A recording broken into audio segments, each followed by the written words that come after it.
Dugang kahigayunan sa trabaho alang sa mga Pinoy ang bukas dito sa nasod sa United Kingdom. Usa kini sa natuki sa pagbisita dinhi sa Subo sa British Ambassador sa Pilipinas. Ang report ni Nico Sereno.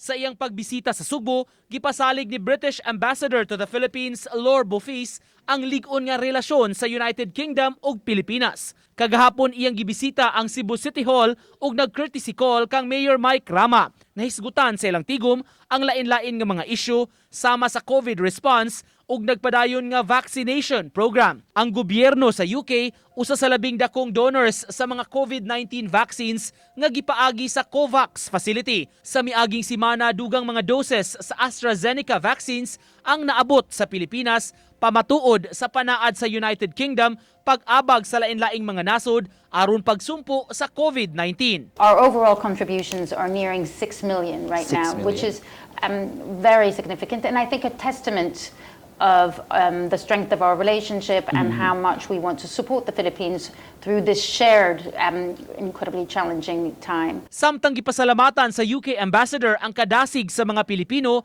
labi na sa mga healthcare workers nga nagtrabaho sa ilang nasod. We are humbled by their malasakit, and we're really honored that they choose to work in the UK. We now have some 30,000 Filipino healthcare workers in the UK, so they're in fact the largest population groups outside of British healthcare workers. Matod ni Bofis, dugang kahigayunan pa sa panarbaho ang hayan mabuksan alang sa mga Pinoy. When our Minister for Asia, Minister Milling, came to the Philippines in October, she signs a memorandum of understanding with Secretary Bello, which was on healthcare workers, and which was about our commitment to continue to invest in Filipino healthcare workers, and we will invest in their well-being, in their communities, in their professional development. Uban ni Godfrey Relien og Philip Patricio, Nico Sereno, Balitang Bisdak.